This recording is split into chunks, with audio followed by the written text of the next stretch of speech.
Well,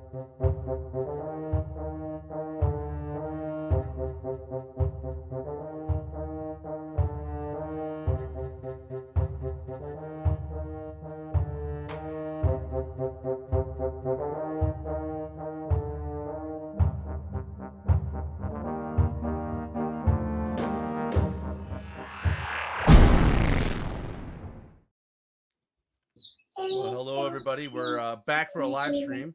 Man, it sounds like Matt is in like the outback. The kookaburras are going wild. No, we've got new baby chickens, unfortunately, and they've made their way. They've made their way into the house with the girls behind me. So, oh my gosh! Well, we just got a new dog from the pound, and she's having a hard time adjusting. So my other dog, has gotten a few battle scars. So he's gotten too close, and she's like, I've had enough. There we go. That's the spider girl, right? She loves spiders. Yeah, that's Spider Hunter. They were playing with another big one in the house the other day. That's fantastic. Well, we got 5 people on the stream, so that's pretty good, given that we gave them really no heads up, So I'm pretty pumped about that. So is my mic too quiet? Let me see here. It sounds all right to me, mate. Well, maybe I'm just not as boisterous as I usually am. So yeah. All right. Well, what we're going to do tonight is we're going to spend an hour and we're going to try to get through some of your questions that you guys posted.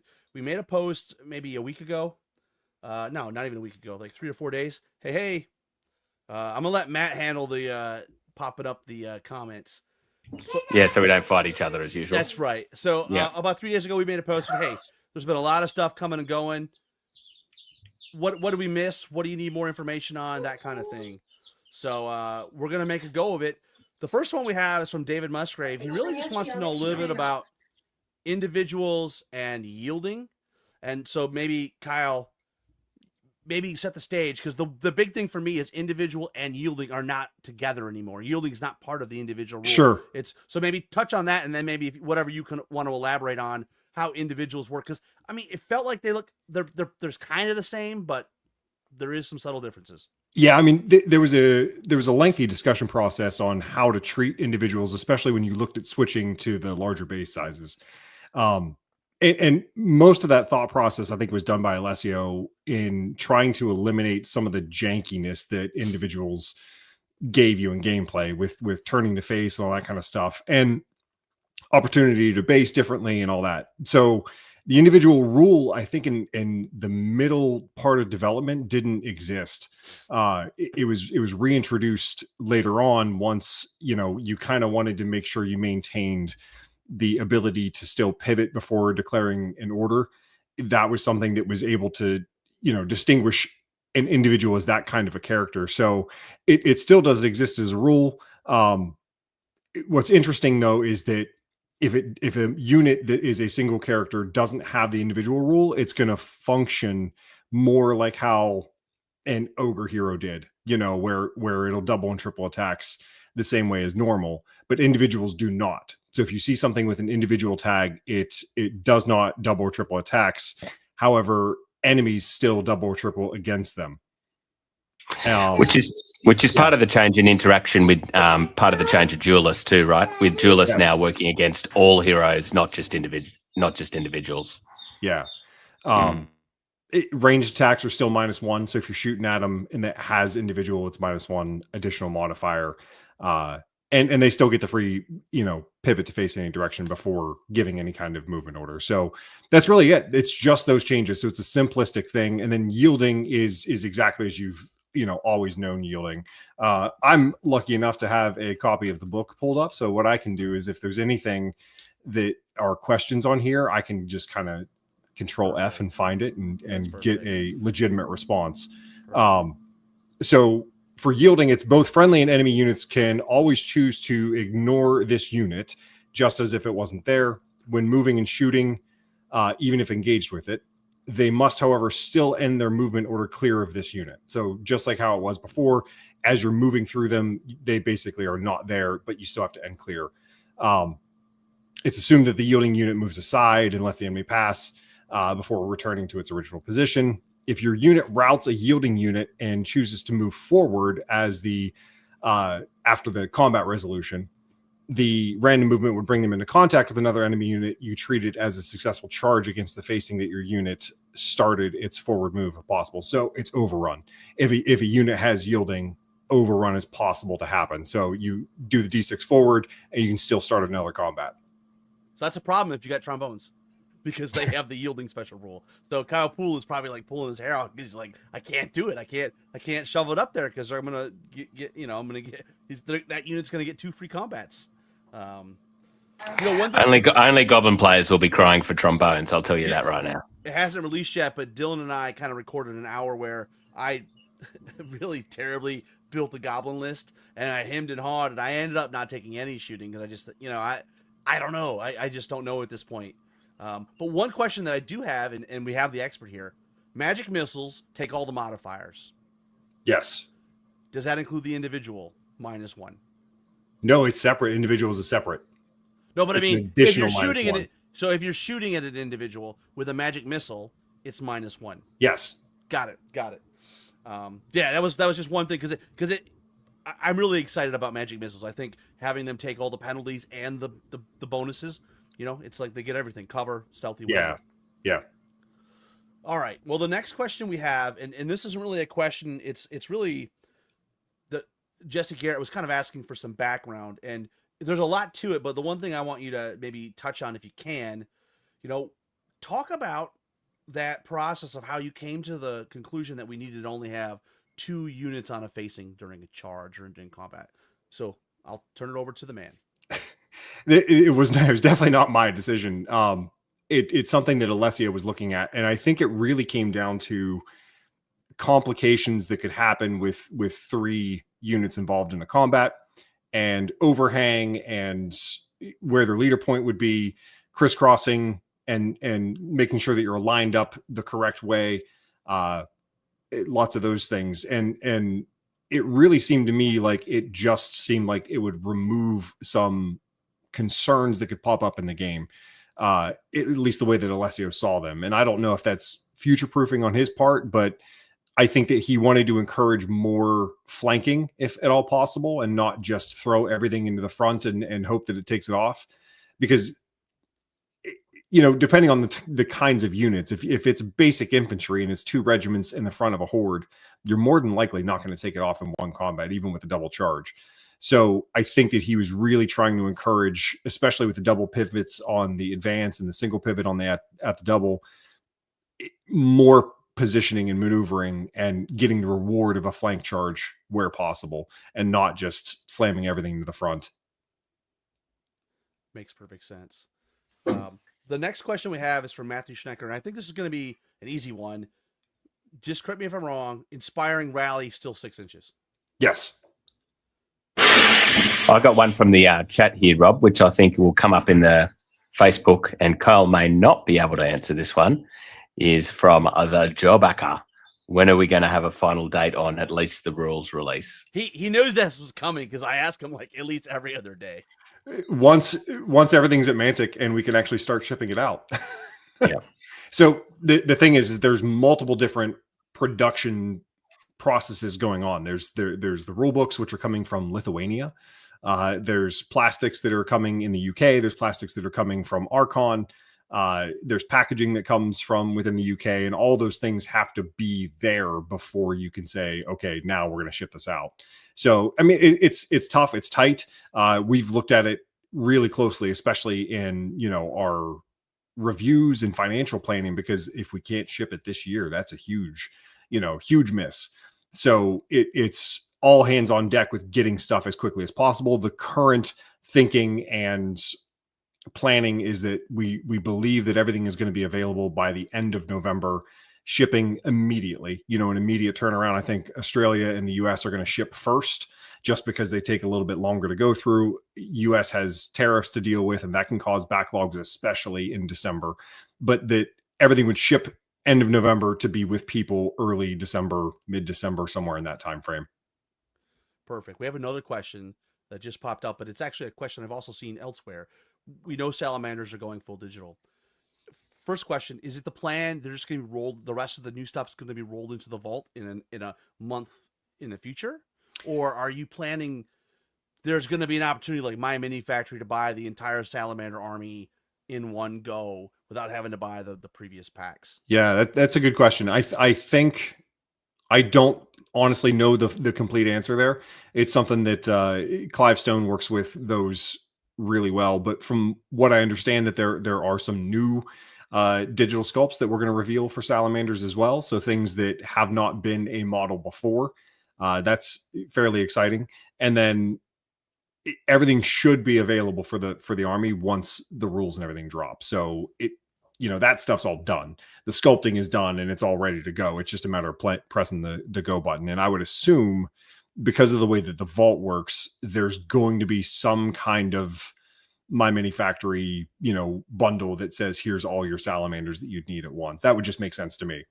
Yeah, because I mean, they already have a bunch of it already on the vault, and so save people the trouble of having to go back and buy 4 or 5 different packs. Yeah. Give it both options, right? Yeah, that is probably both. Yeah, and then it makes perfect sense too that when you do have a definitive date, Clive can figure out hopefully, let's just say early December, right? Well, then that's probably the month that might have the Commandant, which we'll finally see that. And that could be fingers cool. crossed, maybe the Lancer Cavalry. I mean, who knows? I'm ready. And Dylan Scribner, who's probably listening, is ready as well. So it's like it would need to be complete, right? I mean, you know what? It would not be fair to call you GW if you did not give all the models for this army. Right. Right? Yeah. So the next question we've already kind of answered, but just as a reminder, Matt Ryan asked about disorder and flyers. Disorder's not a thing anymore. No. So flyers, there's no way to stop the flyer. However, once they're engaged, they're engaged. You don't leave combat unless you withdraw. Yeah, it's and you're not charging out of combat. You could have that one attack standard bearer just go charge dragon because it's there until it's gone. And that could be its only role is literally tying down a flying unit. So there is a lot of value there. It's kind of a strange thing for King's War players, I think, to wrap their head around, because let's say you flank the dragon's staring straight at the rear or something else. It's stuck there. There is no, you could withdraw, but that's going to take you out of it for a turn.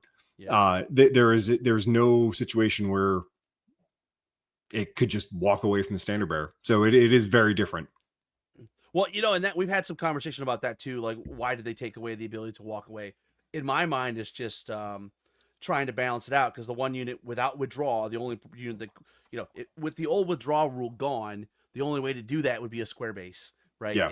And I think it's just from an equity standpoint, everybody is stuck in combat. Yeah. Not just everybody, but the squares. So we do have another question.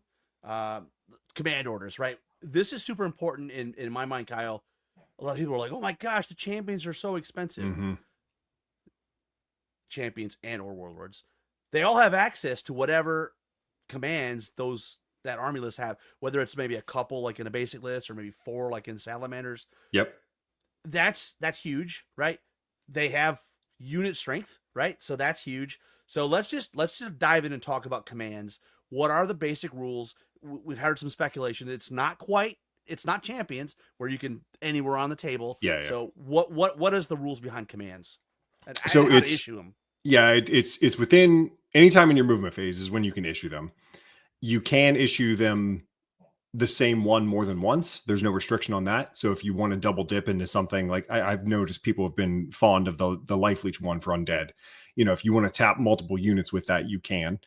A champion will roll 2 dice, and whatever the target number of that particular command order is, if it's a 4+, every success, is going to dictate what the specific command is. So I think the life leech one, for example, is on a 3+, and every success is 1 life leech.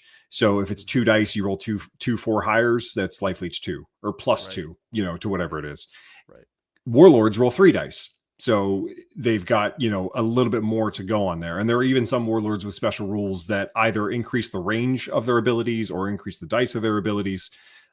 So Warlord has more built into it that way. There are not as many commands for the basic list as there are the more full list, the halflings, the salamanders, the Zerkali, Trident Realm. More will be coming for those. But, another part of the equation is too, when you're looking at some of the units that have traits that command orders apply to them, part of their point structure is pointed with the commands being able to benefit them on purpose. So when you think about, I've seen some people say that stuff looks really expensive, especially basic like halfling infantry, but they are pointed knowing that commands can be applied to them, if that makes sense. And we're talking a 12-inch range, no line of sight required. Correct. As you mentioned, there's some that have an increased range. There's 2 new artifacts, one that increases the range, Yeah. and one that gives you an extra die. Yep. So that's cool, right? There's a couple of things that you can really tweak it. Big thing is everybody can try to cast one or issue one once per turn. And so you guys will hear in my episode where we build a list, I'm like, hey, Wiz's got them too, baby. So like, cheap heroes, I'm just going to spam the crap out of. You're standing on me, Ed. Like it's basically lets the units behind be one higher. So you can get an artifact, you can have a shooting attack, you can have a spell, you can have a command order. So I mean, heroes have quite a bit of utility. Yeah, but you did. Yeah, man, we had for a minute there. I was thinking, boy, what if, because trolls are height 3, right? And the mincers used to be height 3. I'm like, wait, does that mean I can put mincers behind and make them tall? Well, no, mincers are chariots now, which are height 4. So I was like, oh no. Anyways. In the yet to be released Twilight Kin preview, Paul brought this up about one of their skiff characters, looking quite expensive. But then if you take into account, you take the shooting attack, then it can see over stuff. It can do a broadside shot. It can do a command, and still be inspiring. So they're doing a lot, or have the potential to do a lot. Well, I'll take this quick one. Can a unit can only be affected by 1 command per turn, right? Yes. Wow. Yeah. Okay. Does TC keep working in combat, like in ongoing combats? I believe you have to actually, TC only works on a charge. So TC only works on a charge. Would not give you Correct. give you TC. Yep. So even though disorder doesn't exist, it's still gone after your charge, because when you halt the next turn, if you survive, it doesn't count as a fresh charge. Because that's the clever wording with it, because it's if the unit has made a charge into combat this turn. Yeah. I will say, the few things I've seen, I don't have the book, but the few things I've seen, some of the wording that Alicio has used, it just made me smile. I'm like, this is brilliant. It's tight. The phalanx rule, I was like, this is great. Like, it's not very many words. It doesn't need very many words. Yeah. And it is just chef's kiss. Chef's kiss. And it does all the things that you would expect. Phalanx is very simple. They're hindered. That's it. And now that hindered means it's no -1. Yeah. Well, and no -1. But here's the interesting part. It says specifically a specific type of units are hindered. So chariots are on the table again, baby. Yeah. We did have a couple questions about basically army building, and that, is it a flow chart? Is it not a flow chart? Just like some people were reading into it that, you have to take the you have to unlock 2 cores first. And right, I think I'm not incorrect in that you just, if you're taking that hero that changes the composition, you can start from the first core, right? So it's one of those really cleverly worded things, and I'll see if I can find it to read it. But what it is that when you have a battalion, you have to take 2 core and 1 champion, and that champion is already considered unlocked. So that means if you start with the one that changes the core structure, the core units you then take are already qualified.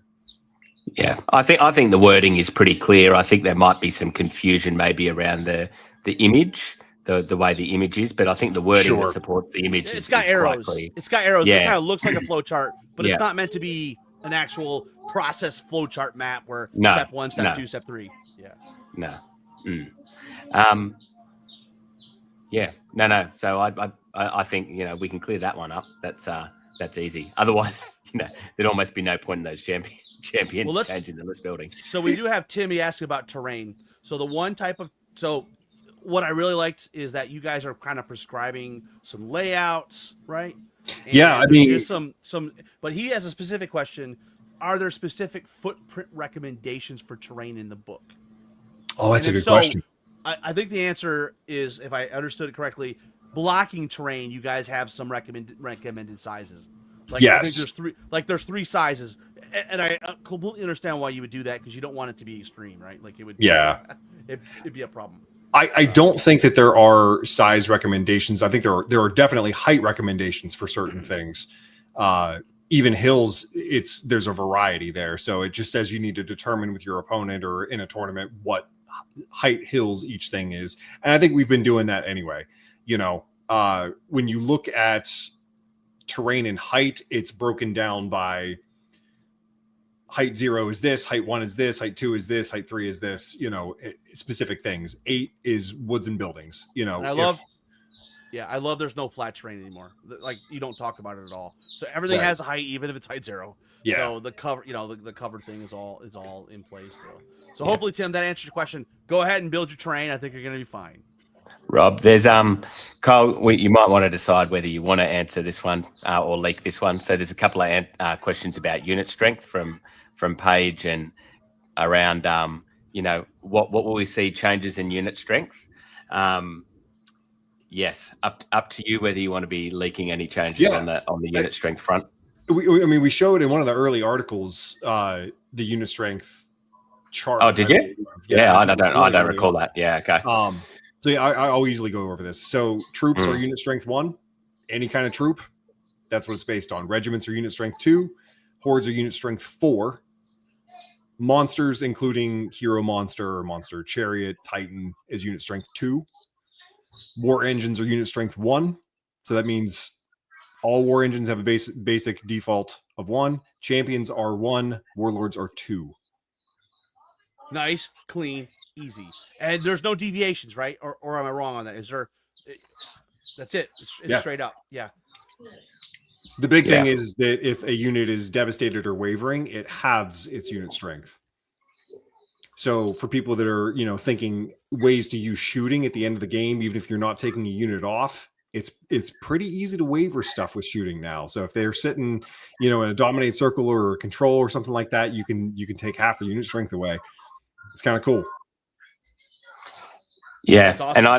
And I like the changes to gameplay that'll bring with the adding in the champions and the war machines. I think that'll make games feel quite different from what we'd had before, where you could, ignore characters that were individuals or whatever. Basically.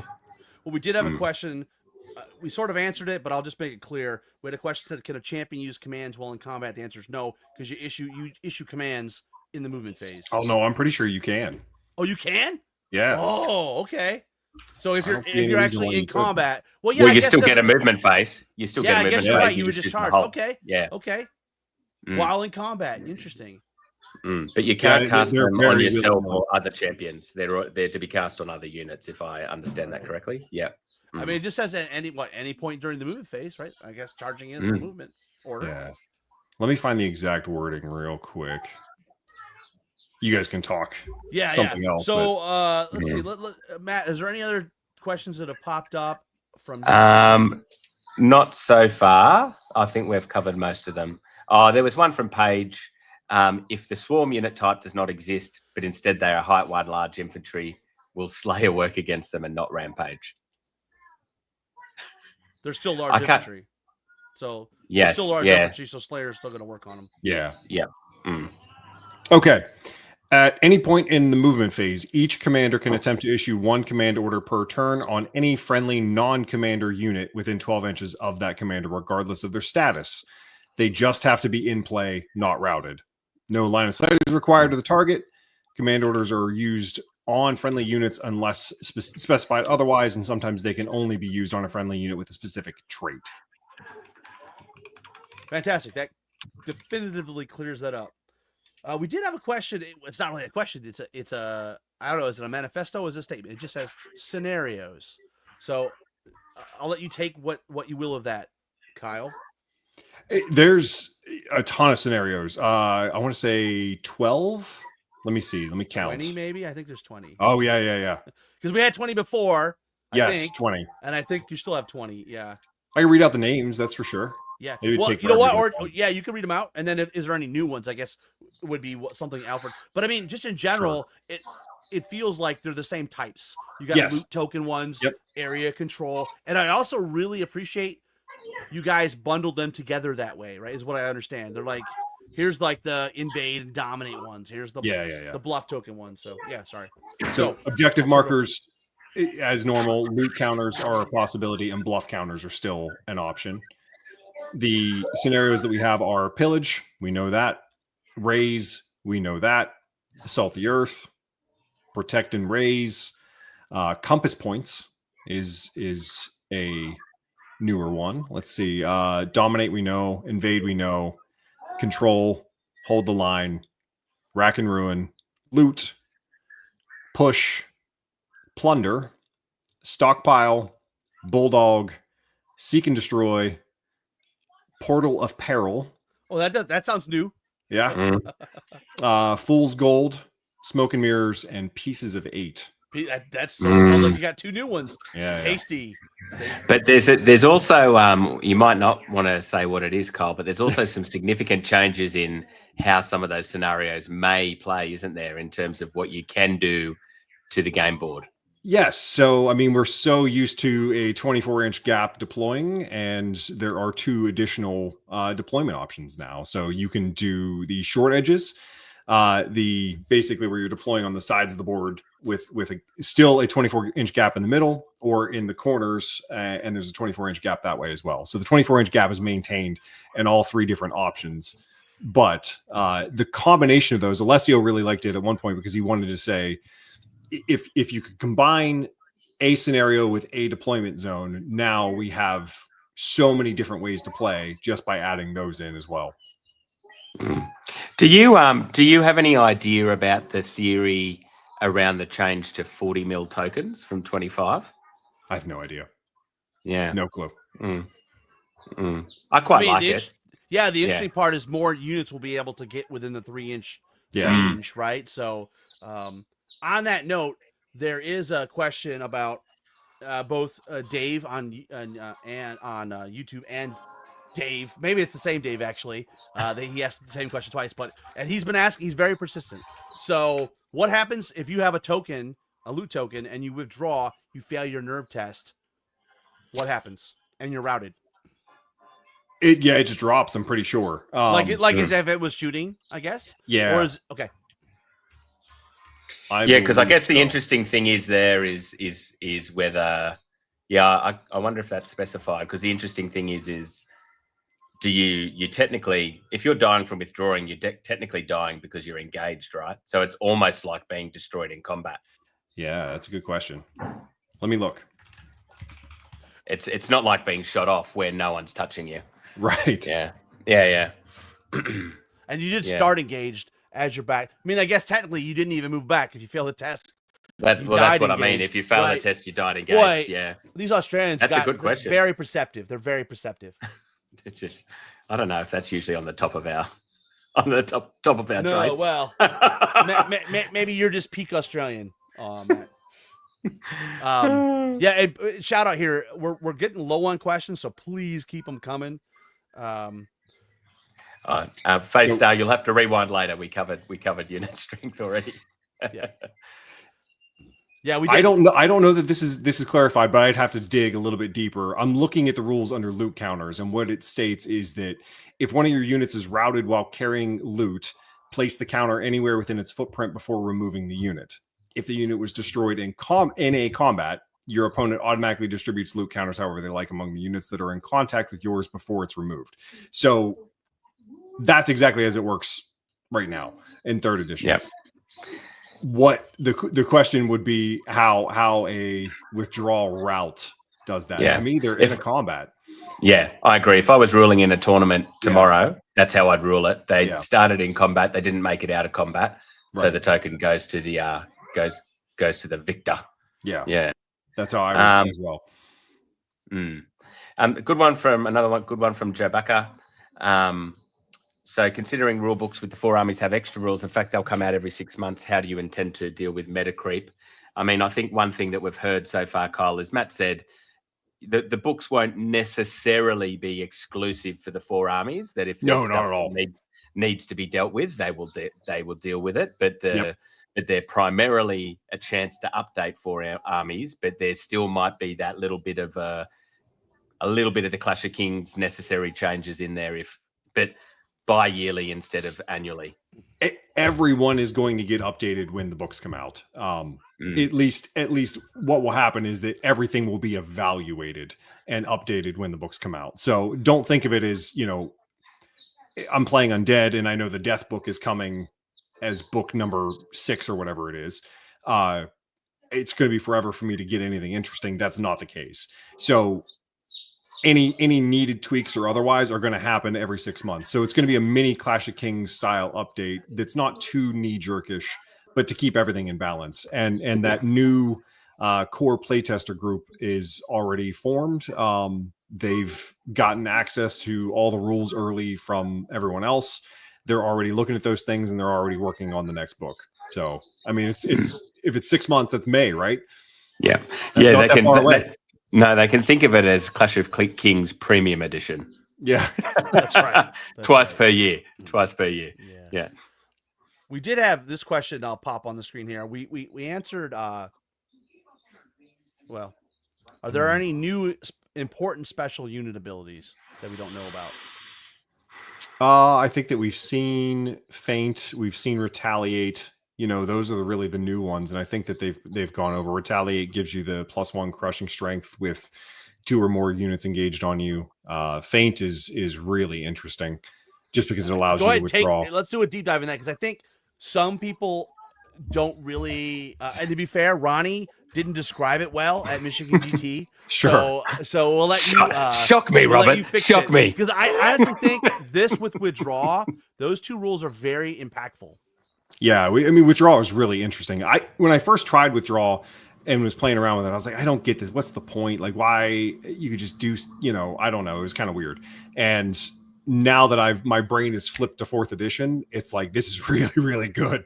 How you can take advantage of things with it. Feint, what it does is if the unit decides to withdraw from combat, it does automatically without taking a nerve test. So that, first of all, it takes that risk out of the equation. And if it completes a clean withdrawal move, as in doesn't run into something and it doesn't have to do that weird teleport that happens, it may then perform a change facing order. So unlike, where you're stuck facing only one direction, you are free game with Feint to face however you need to. So that could be very powerful, especially if something is, let's say a flyer has flanked you, or gotten behind your lines in some way. All of a sudden you can feint, withdraw, and then turn to face it. So there's just some interesting things that can happen there. Yeah. Feint is definitely one for the tacticians, isn't it? Yes. And I was going I didn't see this one, Rob. Disordered is not a thing. Yeah. If you withdraw from combat, you can still shoot or cast spells commands. Yes. As long as you're not wavered. Correct. Yeah. Yeah, correct. Phase Star, I can probably clear this one up for you. So I don't think this is too much behind the curtain, but basically Mantic asked people, what armies would they like to review? And everyone got their chance to submit. So that's why you've ended up with a couple doubling up. That's because that's what people asked for. So the fact that there's no dwarf, elf, or kingdoms of men by now probably means that there may not be. Yeah, I don't think that there are going to be any more previews, to be honest. Just ours on Sunday. We have a Twilight. Okay, Twilight again. And I think that might be the last one. It's the Twilight review. It's the Flesh Hook review. Oh, yeah. Isn't that a well-named rule? If anybody, just in the sake of time, if anybody has some units that they really want to know about and they want to shout them into the chat, I could always go over them. I don't think we should titillate the dwarf. No. Well, you're saying no dwarf? You're saying no dwarfs, Matt? Yeah. Oh, dwarfs! They're not in the game. We took them out. I love dwarves, but I'm very happy to annoy dwarf lovers. So, if you guys do have some questions about some units, drop them in there, and we'll get Kyle to take a look. We did have another question about will Retaliate stack with Bane Chant? Yes. Absolutely. Right? Yeah. Paige says, "What about Legion unit strength?" It's a horde, right? So it'll be unit strength 4. Yeah. Yep. I do like that the unit strength 4 has been left again for the infantry, and that it was regiments were 2, wasn't it? So that there's a better gap with the change in naming conventions. That's another reason, because I think with the unlock system, there is a little bit of a disincentive to take hordes, but things like that bring the incentive back up. I think it's elegant, large infantry, they're regiments when they're, that's what I mean. Yeah. So I think they needed that gap in unit strength. So I think it's an elegant solution, which is good. Well, there's something in tension there. On one side, more regiments, you're gonna get more units, right? That's a good thing. But you can get unit strength at a discount if you go the horde route, but you don't unlock anything. So you take 2 regiments, you got 2 unlocks basically, or 2 special units, right? The horde's only going to give you 1, but you're getting the unit strength at a discount. Because honestly, if hordes were unit strength 3, for example, I'd be like, that would be a much tougher sell. But with them being 4, it's like, well, you're not losing out in that regard. You're only losing out on the extra unlock. So yeah, here's one that's easy enough, because they are in existence, Faystar, but Kyle might clarify how, because not in the way that you used to love. Mastiff hunting packs. Let me look. I don't have all this stuff memorized, guys. I apologize. No, that's okay. You'll need to look at. Well, yeah, I don't think it's a unit. Yeah. So No. it is a command option, basically. If the throwing dogs are a command, for sure. So oh yes, actually, sorry, I misread that. I thought he was asking about throwing mastiffs, but he's asking about the unit. Yeah. No, I don't think the unit is a thing unless there's some kind of weird, like, change this to this, which I don't think there is. The dwarf list is really solid, to be honest, but the throwing mastiffs, that's a command order. So it did go down. So it's only 6 attacks at 12 inches with piercing 1, but it still hits on a 4+ regardless of modifiers. So it allows them to use that extra range. Okay. All right. What else do we have here? Scott Salee. Can gastromancy be used if the sorcerer is in combat? Well, I think gastromancy, it's just a subset of commands, isn't it? Yeah. Mm-hmm. It's aura, right? I mean, or a command. Well, no, it follows the rules for commands. Yeah. Only the gastromancer or sorcerer can use those command orders. Yes, and I think if this is our Dave, that a nice special chef, but not Rawdon Gamsey that he's been hoping for. Is there a limit on how far you can withdraw through your own units? Nope. No, it's basically just if there's room, right? You pop out to wherever. But the reality is, what's the distance? Is it 2d6 or D? It's just d6, right? The withdrawal? It is 2d6. So, but once you get past that, if you're bouncing through units, then you're automatically going to be wavered, right? Because they're going to push you through so you're clear, but you will be wavered, right? But I guess the question would be if you got a token. By the way, is a token affected by that with withdraw? Or I believe it is, but I don't know for sure, to be honest with you. I remember them talking about that, but I haven't found it in the rules yet. Because that's the thing that a lot of people were thinking about, is that they could have a token, they could withdraw and then shoot, down the line all the way across the board to get a token away from everything else. So yeah, that's one of those ones that's probably buried in the advanced examples.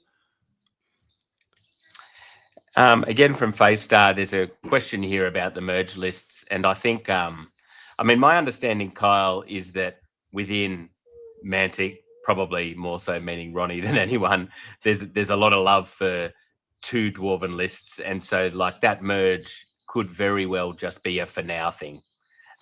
Yes, yeah, that that even if it isn't exactly as flavorsome as some people might want to see it now, it doesn't necessarily mean it's going to remain that way without any commitments. Yeah, the crazy thing is I think that what Matt wants to do is to really allow story decisions to fall on the community in the way that we've done with summer campaigns in the past. So if we get to this place where the dwarves are going to split, maybe only one faction survives, and how certain events will go will determine which one of the 2 survives going forward. That's me speculating, actually, but I know that he's talked about those kind of things. Yeah. Because he says what he's going to do is he's going to write the outcome A and B, and both will be ready to pull the trigger. And whatever the story direction goes, the community determines it through events and stuff, and that's what we'll do. Which I just think is cool, because it's, you actually get to control things a little bit. Paige says, can sorcerers use the normal 5 command orders? I think they're a champion, so the answer would be yes, right? Yes. Yeah. Yeah, but they can only, they can only issue 1 command, so they're still, if you want to use the special ones, you're unlikely to be using the regular 5. I think that the free dwarves are really well represented in the dwarf list, if I'm honest. There are some caps on units, like the Stoneclaw Riders are capped at 2 per battalion. So certain things like that. I think that there's, who is it? It's like Berserkers can be unlocked as core units, I believe, by taking the Berserker Lord. So there's interesting ways to kind of recreate those things. Yeah, because Berserkers are capped at 2 as well. But I mean, it's just solid. Berserkers and Specialist and Brock Riders and Specialist, but then somebody, who is it? Let me find it. Somebody changes them. Yes, Berserker Lord and the Berserker Lord on Brock. Regiments of Berserkers and Brock Riders. Both Berserkers and Berserker Brock Riders in this battalion are core choices. And then units of Stoneclaw Riders are Specialist. So all of a sudden you take a Berserker and you've got a very different looking list. Yeah, I do like in the change in the rules how some of the flavor comes from the changes to list building, rather than necessarily a whole bunch of unique units, like that it changes specialist to core or support to specialist. And, I think that has its own kind of flavor, which I quite like. We got this one. I think I can answer this because we actually were given the withdrawal rule. The answer is if you really run out of room, what happens is you're going to treat everything that all those friendly units as blocking terrain, and you're going to stop before you even clear it all. You're never going to get to that point where, because the edge of the board is actually blocking terrain, but essentially if you can't clear it all, you go back to wherever you hit the first one and you stop. Yep. And you treat it like blocking terrain, which would make you be wavered at that point. So hopefully that answers your question. Scott Salee, so asking about Little Dracon Rider and there's been various names. There's been various names around the internet for Fat Dragon in a wheelchair. Oh, he's my favorite model. He's my favorite model, Kyle. He's so good. I quite like him. Yeah, and if you read the fluff, they were injured, weren't they? That they're nursing back to health. Yep. Yeah. So Scott's asking about whether there's a plan because they look to be resin, I'm assuming. Yes. I would assume most things in resin are going to come out into STLs. I don't know if it would be right at launch. We're probably going to spend some time giving the salamanders the STL loves right at launch, and then those things will potentially make their way over there. And there was a question before, sorry, but I think I was a little bit distracted. You haven't set a date on the salamanders STL, have you? Launch? No, I my gut tells me it's going to be right alongside the companion. Oh, right. So soon. Yeah. Soon, as they say.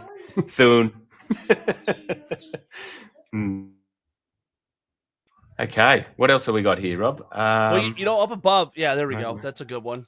After the War of Stone, there will hopefully be less animosity and heroes can make differences. Also leave the narrative up only to if Golic's dead, right? Yeah. Death to Golic. Death to Golic. But somebody did ask above about Rorya and Kingdoms of Men. Maybe you can touch on that, Kyle. I haven't seen the list, but I've heard there's some significant changes to maybe our favorite Ensnare Pike Horde. So Kingdoms of Men has been combined with Rorya into one list. It's in the core rule book. Let me see if I can find. There they are. What's the concerning unit? The pikemen? Well, that's the one I always want to know about. Because I mean, Ensnare and Phalanx is dope, right? Come on. Oh, awesome. yeah. Well, while Carl's looking for that, I don't think Mantic have been at the point of releasing what'll be in the future books yet. It's Robert, isn't it? So, I think Ronnie has let loose that nature is leading the way in book 2. Oh, has he? Right. Mm-hmm. So, which I think is named Arrogance from or something. That's like gotta that. have dwarves in it, then, is right? It? Or elves? Is it Arrogance? I'm Oh, trying I to don't think. remember. It's something along those lines. So I think a lot of people speculated that it may be dwarves as well. Sure. But typically, when Ronnie's not leaking, I think Mantic have preferred to leave that to speculation based on the Yes. names. Yeah.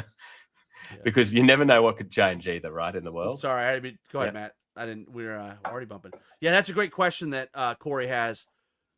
You guys have a schedule for the books, but that hasn't been released, right? Like, you know, in terms of which armies, right? I think at this point we know every 6 months, one at launch and 6 months after, 6 months after, and we know the names of the book, but we don't know what armies are in those books yet. We know the story. We know how the armies are going to flow with that story. Some of them, I think, are slightly flexible just in case we need to make some adjustments. But for the most part, each book is going to be highlighted by one major faction, like Zerkali and Invasion, while the others, Salamanders and Trident Realm, Halflings, those get a sprinkling of extras and stuff like that. So that makes perfect sense, Kyle, because if you are following the narrative, you're going to want the community to provide some feedback on the narrative, and maybe it needs to be flexible to adjust. Yeah, but like you said, those primary armories, particularly if they're getting new plastics, can't be too flexible, right? Because they'll already be in Poland, right? So, being made. So it's probably more those. So, Kyle, what'd you find out? I can see in your eyes the Kingdoms of Men list must be in. So somebody's probably going to stop and zoom in. Blade Runner I'll style. predict something once Kyle starts talking. I'm going to predict something. Hong Wing Soon will still not like it. I don't know. They got halberds now, right? That's what we've heard, rather than polearms. Yes, there are. Let's see. We've got Shield Wall. Halberdiers are their own unit. Shield Wall has the option to get spears with phalanx. Halberdiers are just your base level with crushing. Let's see. Militia Mob, which is going to be super cheap. Frenzied Rabble are going to be your fanatics. Let's see. That's your core. Halflings are in specialists, so wait, stop, Kyle. So you already blew my bubble, right? There is no pike hordes anymore. I didn't see it in core. Yeah. Okay. Sucker. Yeah. Well, to be fair, I don't have a lot of them, but yeah. The Joe Backer, unless stated unique, you can have more than one champion or warlord if you have the unlocks. Not for warlords, Joe Backer. You can only have one per battalion. But I'm assuming, unless they're listed, you can repeat a champion, Kyle, like Rob said, with a whiz, you know? Stop. I hope they stop me from taking 8 because they're awesome. Goblins are going to be one of those factions that it's easy to get multiple battalions in. I don't know, although I have found, because I've been playing with 2,000 points because we decided to drop Clash just so people could have a bit more time in terms of playing the game on the table with the new rules and things like that. I'm kind of regretting it a little bit, and I don't want to change it again. But it is very challenging at 2,000 points to write a list. Like, you are really making tough decisions, which I also quite like, actually. Yeah, it's a double-edged sword because I've been in the same boat. I go to write a list. I try to restrain myself to 2,000 points.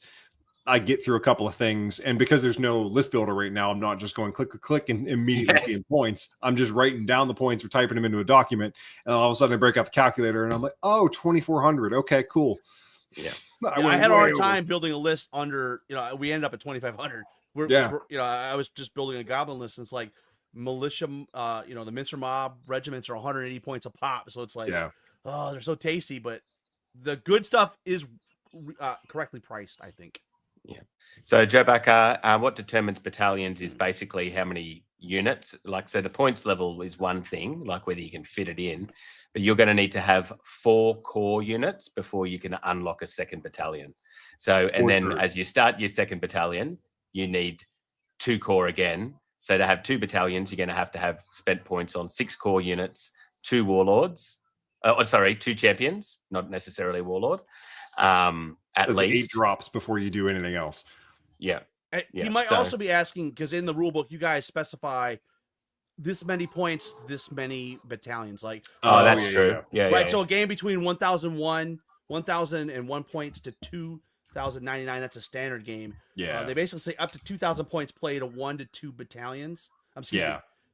Up to 2,000 points is 1 battalion, and then 2 2001 to 20999 is 2 battalions, and then 3,000 points or more, play whatever you want, basically.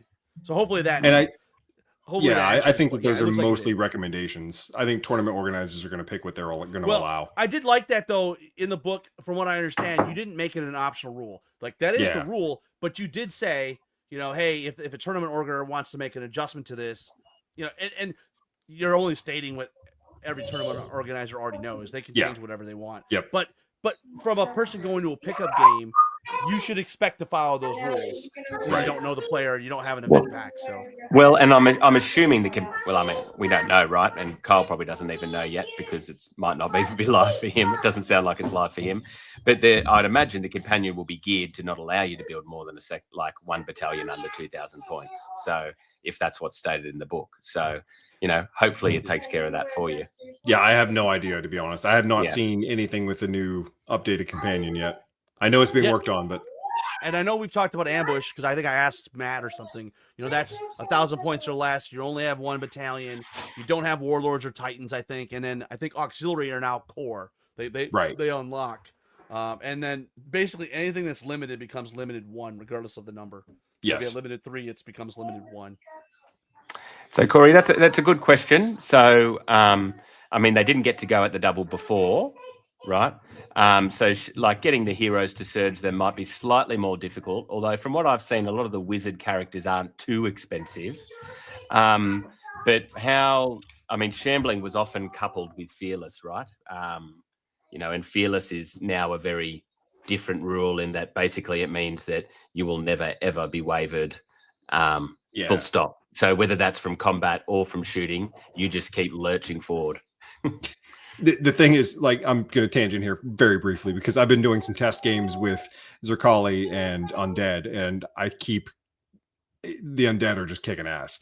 Like, they're really good. I haven't played Undead in a really long time, and I'm feeling like I'm drifting back towards, I'm going to dust those guys off and get them back out because Fearless is so good. And, Shambling does have some drawbacks. You can't go at the double. You can only make a single pivot as part of an advanced movement order instead of 2. So that restricts you. You can't cast in Shambling. You typically talk about Surge and Shambling together. They're sort of in the same sentence, and you can't cast Surge on a unit if it's had a withdrawal order. So I think a lot of people might be thinking that I could, pop out and do a change facing and then get surged into something else, but unfortunately, no. Yeah. All right. I'm going to have to love you guys and leave you. Got to move on with it, eh? We appreciate your time, King of Canines. Thanks for joining us. Yeah. Thanks. And Matt. I'll leave the wind up to you guys. Thank you. Thank you. So we did have another question. Maybe we could touch on Abyssal Dwarves and their relationship to orcs and Ratkin. I guess we know Ratkin slaves are now part of the Abyssal Dwarf army now. Yeah. So there's still options there available, and it's fairly cool because they have a command order that's the last breath. So if you're familiar with what Ratkin slaves did, where it's units with the slave trait only can have immediately routed and do some damage, that includes the orcs because they also have the slave trait. So it's kind of fun that both can do it now. Just a little bit of extra interesting tidbits there. So yeah, they've got orcs, they've got Ratkin. The Ratkin need to be unlocked if they're done as core. They actually are marked as a 0 next to them. So if you see at any point in a list where a unit has its name and then a 0 next to it, sometimes more commonly you'll see like a 2. The 0 just means that at base you can't take them unless a hero allows you to take them. So I think who is it though? Yeah, well, Magnilda, right, in the Northern Alliance list, you have to take her to get the I think there's 2 or 3 Varinger units in that army that have 0, but when you take her as your warlord, you now have access to those units for that battalion. Right. So, and I'm assuming she's not the only character that does that, right? I mean, there's other characters probably do that as well. I'm assuming going back to Kingdoms of Aroria, there's probably a Roria general or something that allows you to untake. I mean, Dogs of War, I assume, are still in the game, probably. I think. It got to be, right? Because we don't have any pike hordes anymore. We got to have them, right? By the way, guys, we're running out of questions, so please, we'll probably go for a few more minutes here. If you've got some more questions, we got a very charitable Mr. Kyle Preslinski joining us, so take advantage of it. Dogs of War are still there. Yes. Fantastic. And you know what? As long as they have ensnare and as long as they have phalanx. Oh yeah. There you go. That's it. Okay. Right All right. Okay. See. Yeah. So for those that weren't, so we'll just have to. So that's weird because I've never played Rotary before, but it sounds like I'm gonna have to now because I love Pike. So, it's Kingdoms of Men now. That's the thing. Yeah. Well, for sure. So I actually think I like that though. I like the combining of the two armies because, I mean, I guess you could argue there was maybe a little bit of narrative distinction between the two. Sure. Right? But I'm excited about it. They got a lot of options in that list. Yeah. So not a lot of pictures. Right. Well, you know what? I want you to touch on this. I know Matt touched on it before, but we had a conversation on, I don't remember which episode. It wasn't us. It was a different podcast, but they talked about Kingdoms of Men. Historically, we've always said, oh, they're never going to make Kingdoms of Men models because there's so many options. But I believe Matt just basically said anything's on the table if it makes sense. So, I mean, now that they're combined with Rordia, and there maybe is more less vanilla flavor there, right? It's chocolate, it's butterscotch. I mean, maybe it makes sense. In my opinion, the human perspective in a fantasy universe is so important because if everything is monsters and demons and, creatures, you don't necessarily have that human connection. And so you've got the Basileans who are a clear human faction that Mantic make the models for, but they're also so driven into that holy lore that they're not your generic humans. I think Kingdoms of Men have a place. So it's something that could happen and it could be interesting to see. So we did have a question, and I don't know the answer to this because I haven't seen the orc list, but when I read this, why does it look like Phalanx has been removed from the orcs army? I guess orcs are now part of Riftforge orcs. Yeah. And did Great Axe it was Great Axe, right? That had Phalanx, I think. Am I right about that? Did they not make the conversion over?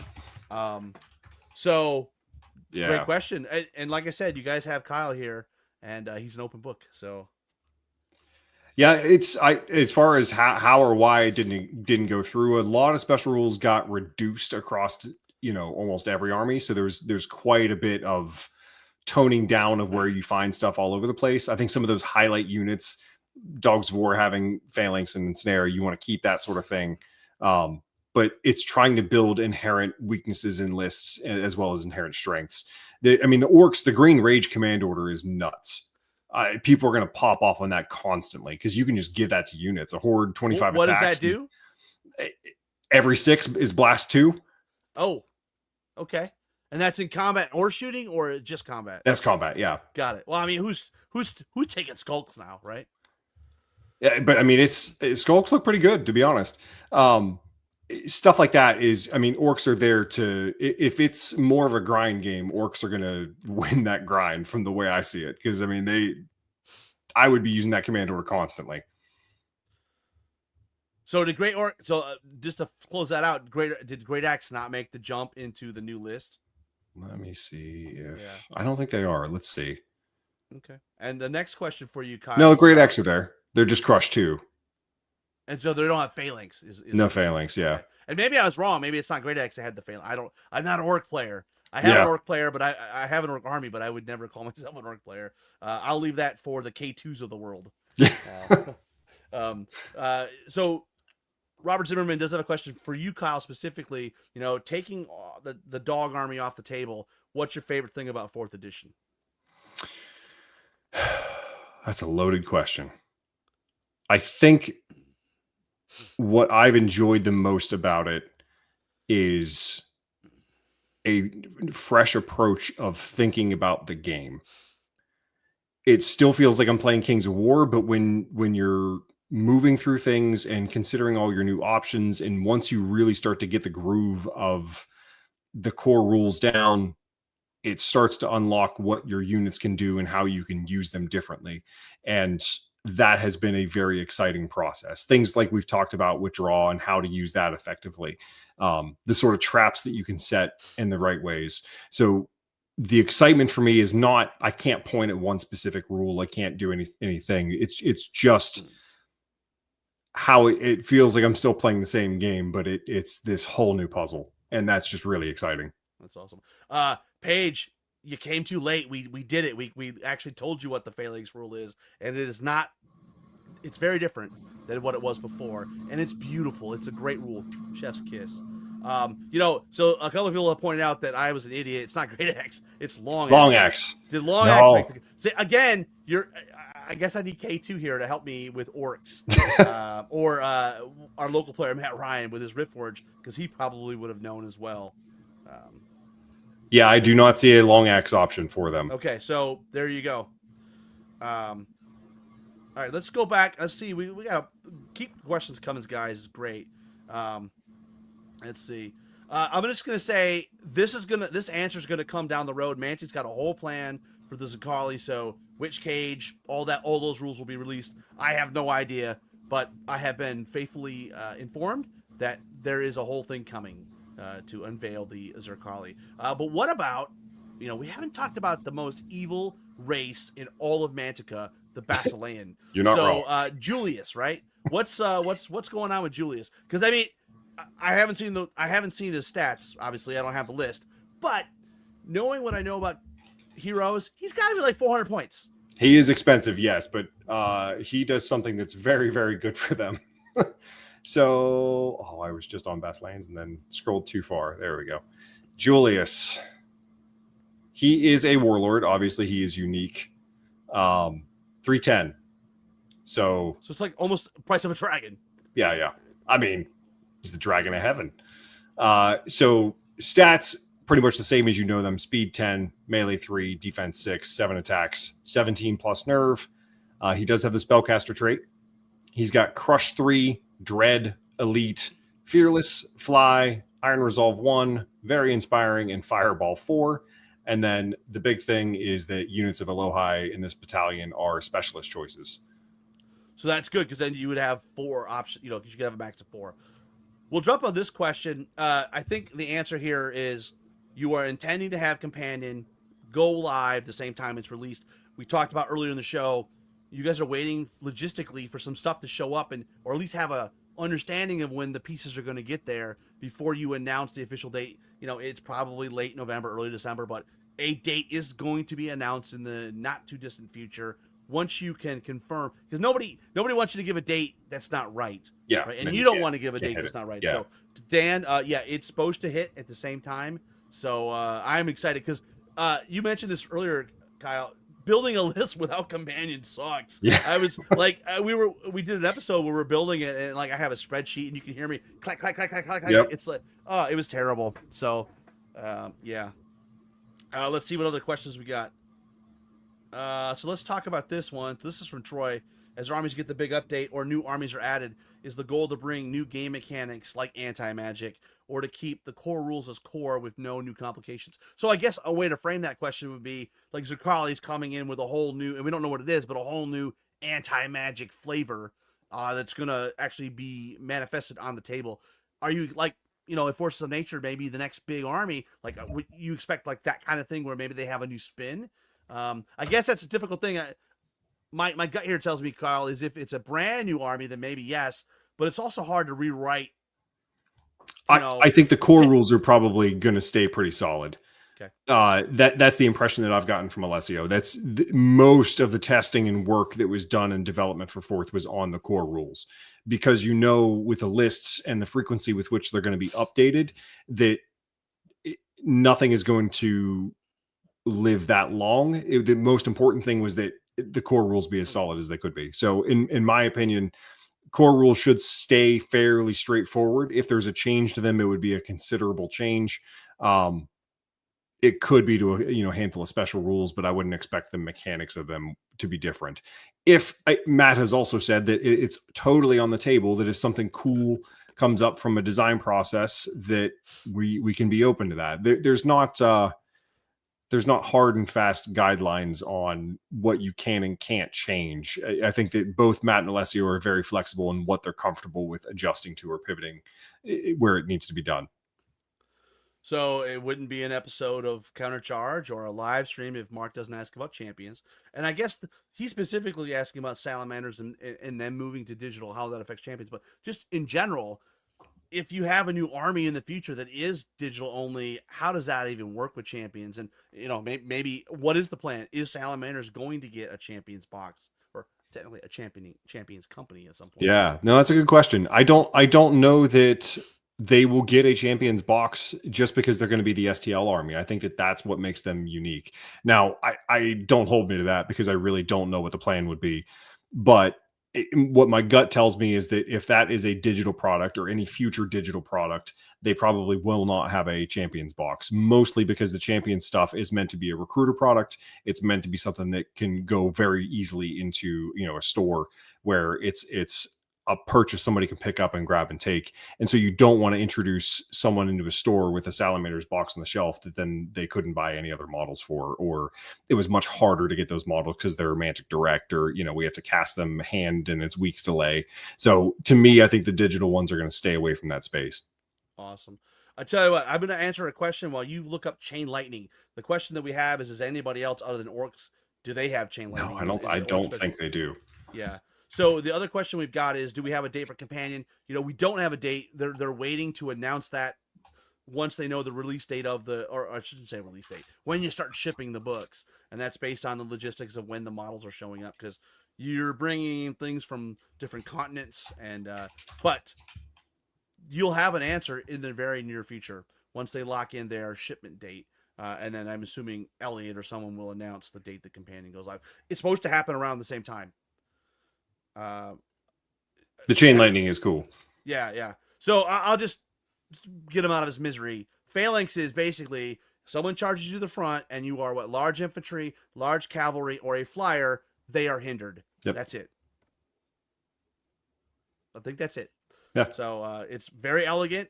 It answers all the questions that I would have had. So yep. And it's nuanced. So Paige, I expect you to be able to, we'll see if Paige can break it, because it's pretty.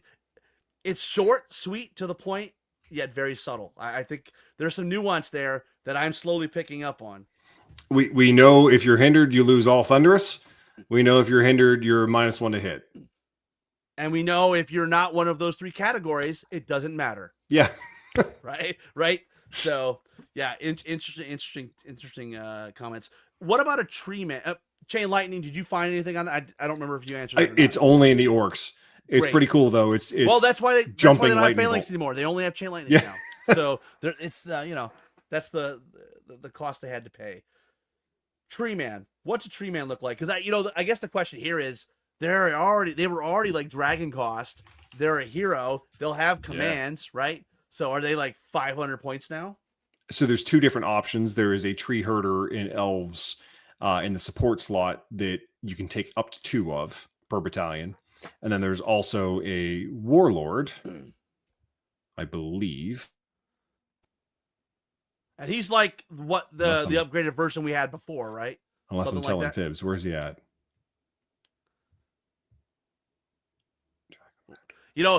I bet you have the same problem that a lot of PlayStations have, right? Where you've seen so many versions of the rules, sometimes it's even hard to remember what is the current, what is the release date of the rules?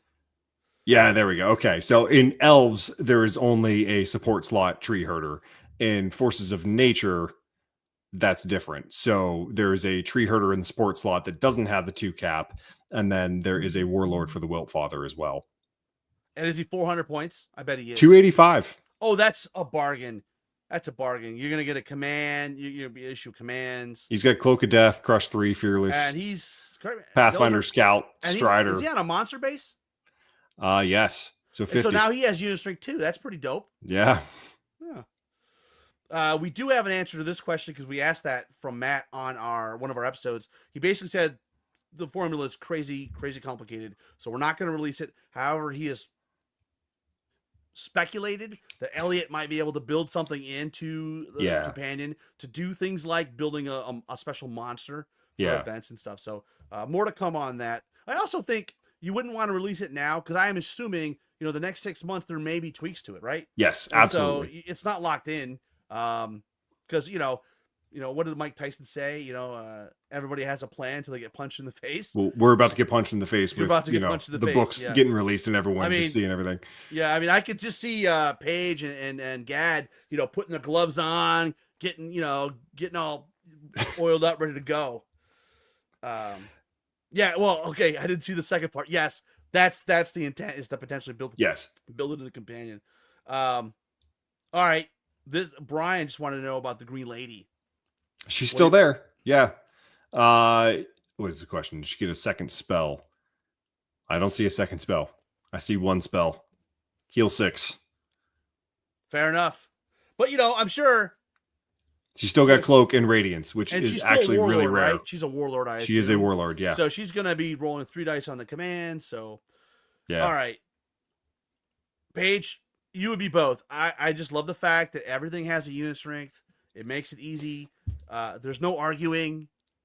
Now, and I also like the fact though that you mentioned that I didn't know that devastated and wavering, you half it. And I think we had a question before. When you half it, like everything else, it gets rounded down, I believe. Right. But you can't go to 0. So if you're at 1, I think you stay at 1. Would be my guess. All speculation. Here's the thing that is a very big change about the Green Lady. She doesn't have an additional spell on her list. I am going to read something that will be beneficial. So, arcane libraries.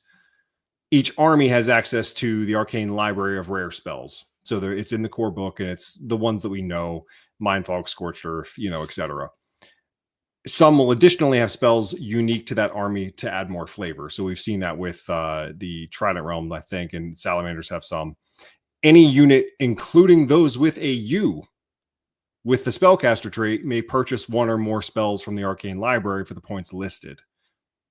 So that means the Green Lady. There's a bunch of spells there, and Alchemist, Curse, Blood Boil, whatever. Yep. And I think on the army building review, we shared, because that's part of the army construction. They tell you that, so we gave you the list. So because when we were building my list, I actually thought about Grupp giving her another spell, but she already has Hex and Lightning Bolt. So I'm like, right. And she's already 185 points. I don't know if I want to spend any more. So, but for like a unit like the Green Lady, where you got heal, you want to throw Blood Boil in there too. That could be fun. Like she's got that, good and nasty at the same time. So what you're asking here though isn't Phalanx. It's. I'm assuming you're talking about TC, right? What about second round of combat reform? Phalanx doesn't trigger. Well, they're hindered. On a reform, you're not charging. You're reforming. Yeah, right? It's not a charge. There's not a charge. Thunder's charge only happens on a charge. And we said that too, right? Thunder's charge is only available on a charge. So that's only going to be the first time you go into combat. Does normal so it's what is it? It's cavalry, large cavalry, monsters cavalry, and flyers. Is that right? I believe it's exactly the same list that was before. Cavalry, large cavalry, and units with the fly special rule. And because monsters cavalry are part of the large cavalry distinction, then only on a bigger base, I guess. All right, so unique heroes, just like before, you can't take any artifacts on those, correct? I believe so, yeah. Guys, we're running out of questions. We need some more questions. Well, let me ask you this, Kyle. What is the one thing that that you guys are keeping close to your vest, or maybe that's not the right way to ask it. What's the one thing you want to see the world play on the table and see how it, what are you excited to see the reactions of the people? I think I want people to actually get games in. I think that there's going to be confusion because it is different. And once that confusion turns, that was a beautiful moment for me personally. When I stopped thinking about the game as 3rd edition and started thinking about it as 4th edition, that moment when the collective community transitions to that is going to be crazy exciting because that's when the light bulb went off. That's when list building ideas changed. That's when movement changed. It's when all the different withdraw ideas started to come in. that kind of excitement. But when everyone first sits down, they're still going to have this like third edition mindset. They're still going to think that they're going to approach the game in the same way. And the best recommendation I can give you is break that. You're still going to be playing Kings of War. You're still going to be, drinking beers with your buddies and having fun. But the second that you flip over to that fourth edition mindset, it's fun. Here's a great question, Kyle, and we have obviously you're the perfect person to answer this. This gentleman has or lady has a game store that's open in his area. How does he connect them with Mantic? So it depends on what region that you are in, because there are different sales reps for each region. On the Mantic page, there is a link. I think it's all the way at the bottom. It's stockists. And what it is there are contact emails for each person in each region. So for North America, it's either myself, primarily it's Rick Hall. So it's Northeast US. Yeah. So it's either yourself or Rick Hall. Rick Hall. Yeah. So Rick's the one that handles trade stores. So for a brick and mortar store, he's the guy that would do it. So we got this question. We answered it a little earlier. There is a Twilight Kin army review coming out on Sunday. That will probably be the last army review, like official army review. There will be probably other stuff coming, but nothing scheduled for that. Let's see. Let's touch on. There is a controversial part here. The way Wild Charge works now, as I understand it, you have to declare your charge and then you roll the distance. So, what was the thought process there? I can see both sides of the argument, right? But yeah, what's the argument for what you did, which is you have to declare your charge, roll your distance. If you don't get it, you just can't charge. Correct. You can give it a different move order. It really came down to one thing, because we brought this up with Alessio multiple times. I mean, between the RC, the playtesters, a lot of people felt that they wanted to see Wild Charge not have quite the penalty that it does. And there were a handful of rules that had very big penalties to them that ended up getting kind of walked back. But Wild Charge was one that was frequently mentioned. And he was just insistent that if you got the bonus, there should be some kind of risk involved. So if you want to try to get that long bomb charge, if you're Wild Charge D3 and your speed is normally, 6, you're charging 12, you can go up to 15 and a unit is 14 inches away and you want to try to hit it. You just want to have a risk involved to see if I can't get it, then I wouldn't be able to get there. So he just wanted the risk in there. That's really it.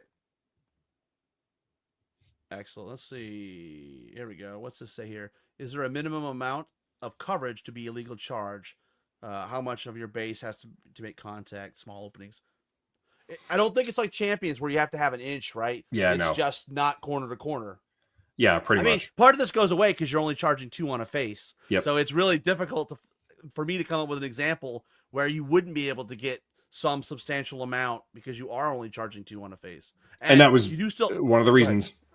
Yeah. One of the reasons and you still have smart charges, right? So like the units on the flanks and stuff are still adjusting. They'll have to hit it. They'll have to do a reform, but yes. Yep. Okay.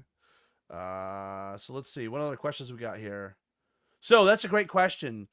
I don't know the answer, but Ratkin Plague Pots, are they a type of command order? They are, right? Yes. Because I noticed like 99%. in Goblins, the Maw Beast attacks are now a command order, and it's went from 5 to 6. Yep. Yeah, Plague Pots, unit gains ensnare and stealthy special rules until the start of its next turn. All right, so just a clarification on withdraw, as Rob read out the rule on the orc. He said, with or without feint when you withdraw. Correct. You with withdraw, you back up. Feint, right? You're still facing the enemy. You back up on withdraw. You don't turn around. That might have been something. This is what I was saying before. Ronnie did it wrong when we did the Michigan. He turned the unit around and ran him away. I think it might have actually been different then. It changed that late in the process. But now because that was one of the rules that you guys gave us to talk about. You back up.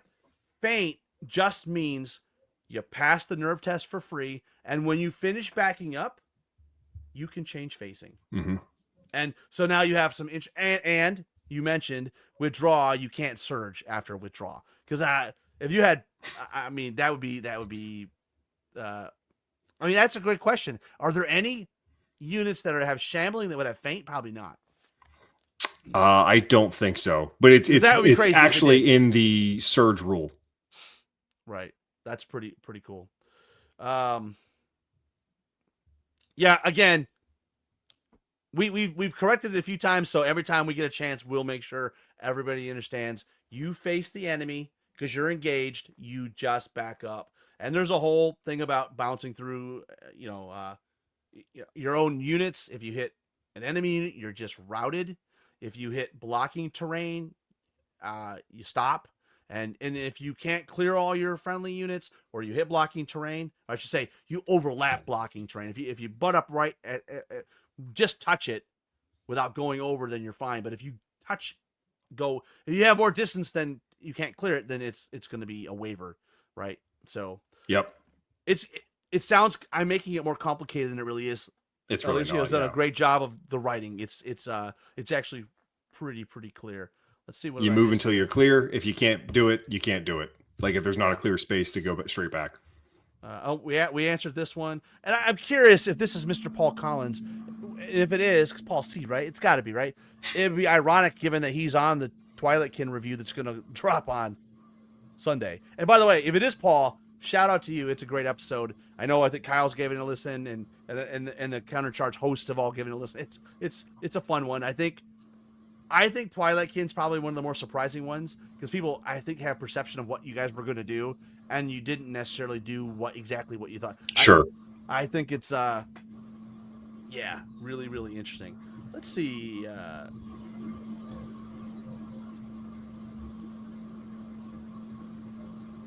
Yeah, I mean, that's a good point about coverage, but the reality is with only 2 units, and the fact that now you don't center up, you sort of have to share the frontage equally, regardless of how many attacks you have. It's just like if you're both overlapping, then overlap the same distance.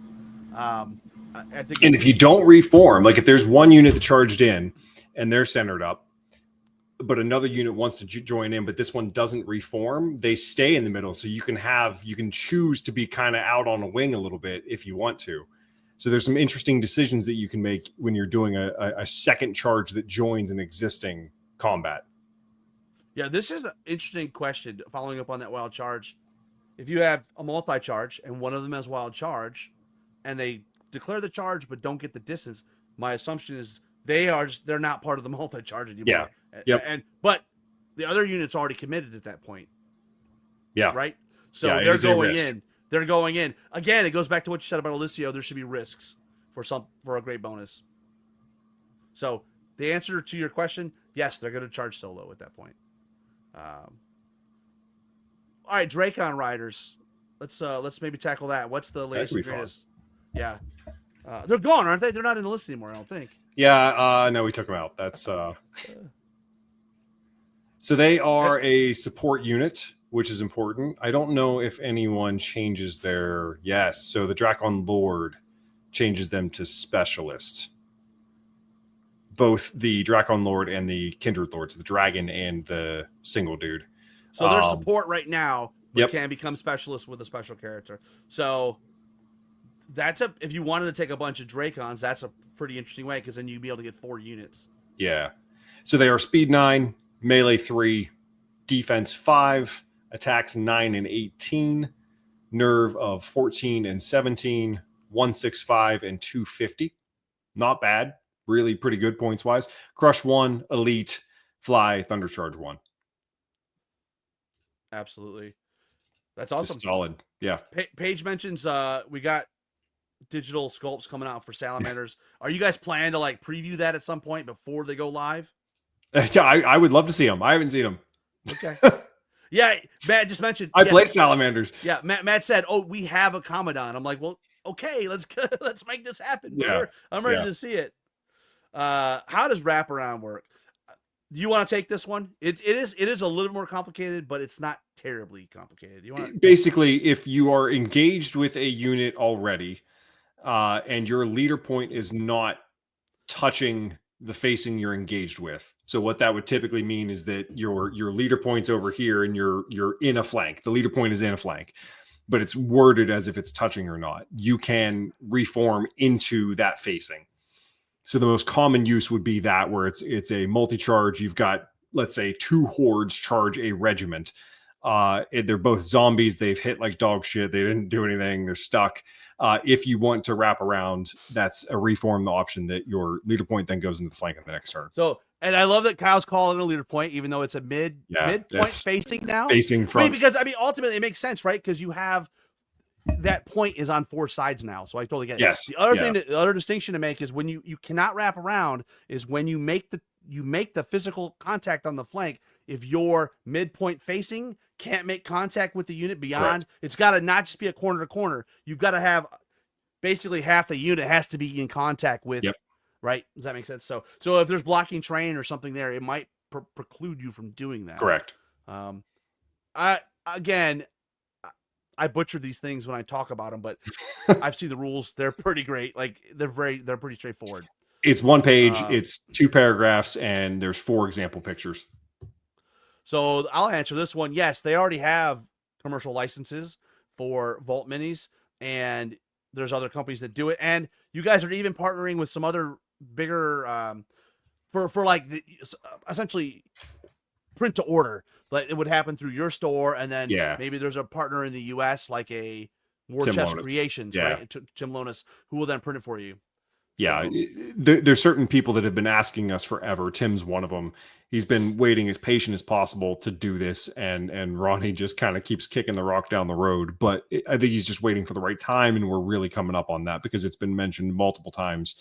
It's even part of our, like we were just doing forecasting and that kind of thing. We're considering it part of our future revenue, and whenever that happens, I know it's about to actually go into effect. So we'll take this one. We answered this before. It's not a flow chart. You get a core unit, or you get 2 core and a hero, or it's not like a hero. It's a commander. It's a commander, right? Up front, if that commander is a unit, a commander that is going to change the composition, then it changes the composition from the jump, from the very first 2 core. The commander is already unlocked. So whatever one you pick, if that one happens to be one that changes a specialist to a core, you're already there. I should just shut up and because you were much more eloquent than I was. I butchered that really bad. Answered already. You haven't seen the sculpts either. I haven't seen them. Yeah. Yeah. Remember, he's the dog man, not the Sally man. Correct. Right. Again, yes, there are officially licensed printers for Vault.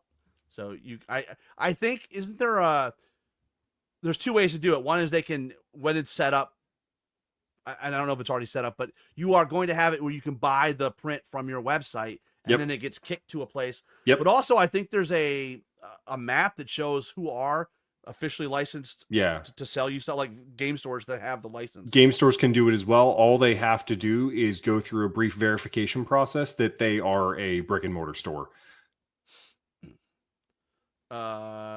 Should there be a minimum amount of base coverage if there's just a small bit poking out? So I guess in this case, like if you were charging and the person's mostly behind a building and there's just a little, it's the same as current rules, which is more than the corner, right? I mean, that is one thing I do like about Champions. They required an inch, but Dylan pointed out on an episode that we had an inch, a millimeter. It's just some random number. At the end of the day, it's a number, right? That was all tested. We looked at it quite a bit for an inch of contact, and I think that it just felt easier to have a smaller number there.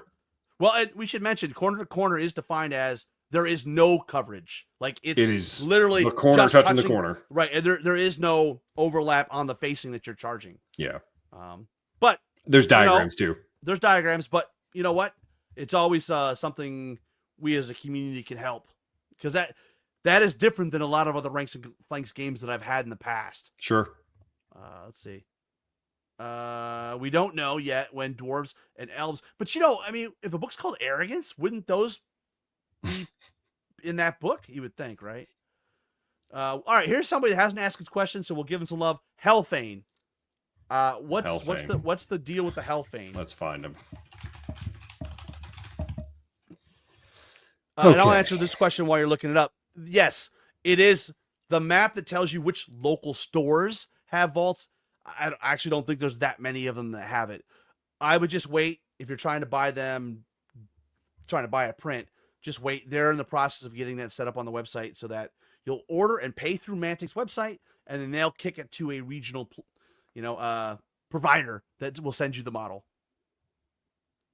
So, sorry. Back to the question. It's okay. Hellfane. Hellfane. So this is a support unit in Abyssal Dwarfs that is a Titan-sized unit, so that didn't change.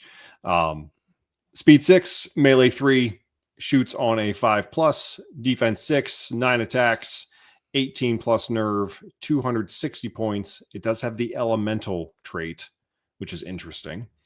Crush 2, fearless, rampage D6, strider, thunderous charge 2, vicious combat, masterwork pistols, which are 18-inch, 5 attacks on piercing 1.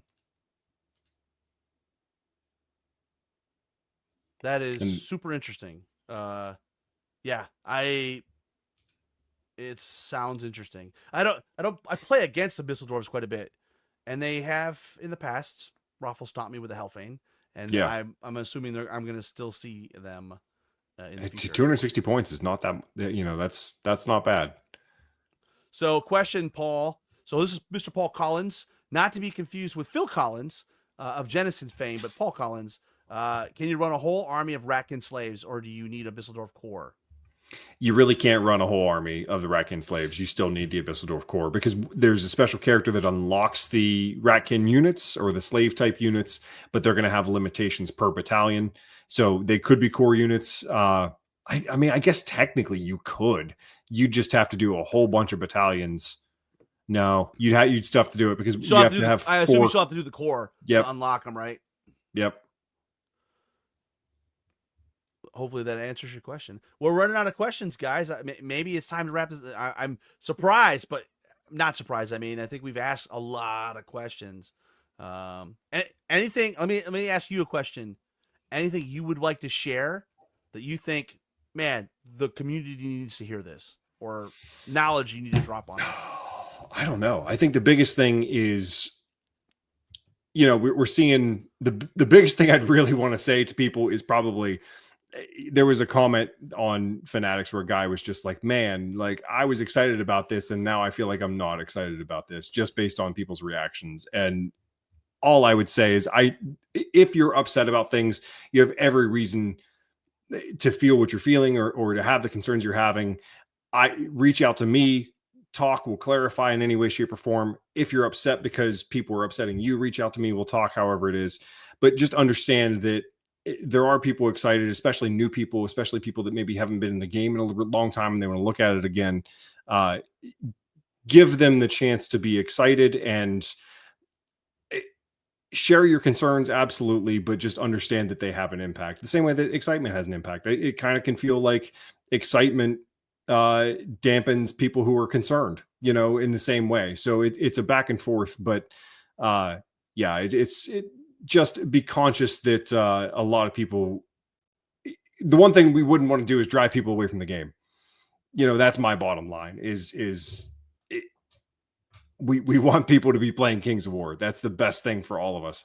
So, yeah, I mean, the whole point of this edition is really to increase the accessibility of the game to more than just the hardcore, or I call them the faithful. Right. Sure. And so one of the things we want to do is we want to make sure we're not disincentivizing people with our, I don't want to call them critiques, but like just our opinions. I mean, the reality is we're all entitled to one opinion, but as just me personally, I always just assume positive intent and the glass is always half full until proven otherwise. And I'm excited about, what's coming. We did have a question about the map. And correct me if I'm wrong. Historically, we've had maps before. They've always been part of a bundle or a special deal. They've never been available separately. So I don't know that you guys have any plans to do anything differently this time. Yeah, no, I think those were printed once and that's it. What exists, once they're gone, they're gone. Same with the bags, signed copies, those kind of things. And this is a good point, right? There's always going to be some uncertainty until you're hearing things, but until you actually get it on the table, and actually give it a go in total.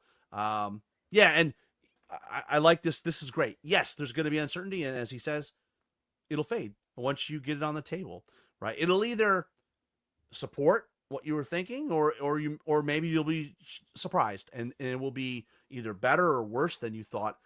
My opinion, I haven't played a game yet. I watched you guys play at Michigan GT. Sure. We've built armies. We're going to play this weekend with the scraps that I have put together, like, you know, in terms of what the rules actually are. I'm going to come down to you and we're going to film a battle report. 100%. 100%. I talked to Mike. We're ready to go. So I'm excited. I am just really excited to play. I don't know about the rest of the community, but I just feel like you get to these things where you're going through a really important change. This is not 3 to 3.5. This isn't even 2 to 3. This feels more akin to 1 to 2, right? Which had some. That was really a big change. Big change, and I am just really. It's a real seismic change. Let's see. Yeah, 100%. You know, there are people talking about the dwarves. Yeah. I don't disagree. I don't either. I don't disagree. No, that would be good. Yeah. I wish I had the Zerkali army ready to go. I'm kind of I'm sad that I have to spend so much time painting, because I would love to just immediately have them the second the edition drops. It, you know, I'm in my head knowing, God, it's gonna be April by the time I'm actually ready to put them on the table, and I just want to play immediately.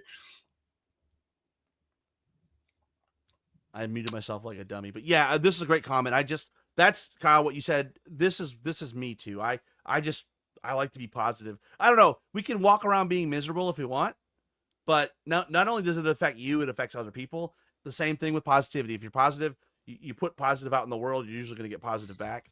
So the way I see Kings of War especially is that I play this and I enjoy this because of everyone that I get to interact with. You know, when I'm playing the game, I got to be best friends with Jesse for a very long time. Man, that was worth it. I get to sit here on a Friday night and enjoy talking to you and all these guys. That's worth it. And that's why I'm playing the game. The game is still that. I can still enjoy the game the same way. And if there's some people in that group that suddenly say, man, this isn't the game for me anymore, that's unfortunate. You want to save them with your excitement and your positivity. If Jesse and I put out battle reports at the beginning and played it, and we were just like, man, this is kind of shitty, I don't want to do this. Yeah. And you know, it's not there. So I think that you can save people with your positivity. You can keep your friends and your circle together by just saying, hey, it might be rough right now, but look, they're releasing books every 6 months. Maybe if your list is messed up, it's going to get fixed very quickly. Maybe the points are off in this thing. It's going to get fixed very quickly. Those aren't reasons to leave a game. Those aren't reasons to leave friends that you've built up and communities and time that you've spent doing all this stuff. Kings of War is one of those lifetime hobbies. I mean, you're dumping money and hours and time and friendships and travel and life experiences on it. And that's why we all care. That's where all the crazy over the top reactions can come from, good and bad, you know, but at the end of the day, that's what I want to be doing when I'm playing this game. So if for the folks out there that are feeling rough about it, take a deep breath, take a step away if you need to. But it's positivity keeps us here. We got a great comment here too, right? That mental health for me too, like part of my self-care is sitting here talking to you guys. Sure. Sitting at a paint table, airbrushing, you know, building terrain. To me, this is like, and he also brings up a very good point. I mean, change, the number one variable in that is people. People don't like change, right? Most people don't like change. So, you know, if you know that going in, that's the first step. All right. Well, I think, Kyle, unless there's anything else, maybe we stop it here and we'll come back in a couple weeks and we'll do this again. And as they, you know, because you are going to continue to, there's more articles coming and there's more stuff coming. So, sure. You know, but really appreciate everybody jumping on the live stream with us. Appreciate the folks that put questions on our Facebook page and came in live here and dropped us questions. You know, one of the things we asked you today, we haven't got a lot of responses yet, but please let me know timing for this. I'm in Memphis, Tennessee, so I am in Central Time. Kyle is in Eastern Time. Yeah. So we're close, but we really want to make this more accessible for people to be part of the live piece of it. I mean, it is recorded. It'll be available. You can be listening to this later on YouTube, but there's something different about being on that live stream and actually being able to ask questions. I appreciate that. Obviously 6 o'clock my time is midnight in the UK. So I don't think we're gonna have any UK people. Maybe there's a few Aussies. Well, Paige is here, so it must be that region of the world. It's yeah. So to be fair, that's on me. We had talked about it. We got a new adopted dog from the shelter. She's a little bit skittish, so I wasn't sure if we were going to be able to do it, but Kyle just said, "Hey Rob, we're doing this, right?" And I was like, "Of course we're doing it." So we didn't drop it off with a lot of notice, but going forward, we will try to get another one scheduled in the next few weeks and give you guys some notice, and we'll do another post on the Facebook group. Shout out if you guys are on YouTube listening to this, great, but if you do use Facebook, I highly recommend jumping on the Countercharge Facebook group. You know, talking about positivity, there are other places people can have discussions, but I am really great. I'm just super happy. Nothing to do with me. It's all about you guys. I just, the type of positivity we share, the lack of gatekeeping, the emotional, intelligent responses we get. It's a great community. And there's, I don't know, 1,500-1,600 people. And I would love to have more people be part of it and engaged. So we will be posting another something on Facebook in the near future asking for more questions. So, you know, fair enough. You know, that's fair enough. But what I would say, Paige, is I don't. Well, I mean, I'm sitting in a different position than you are, but from my perspective, it's been fine. I mean, it's been well planned.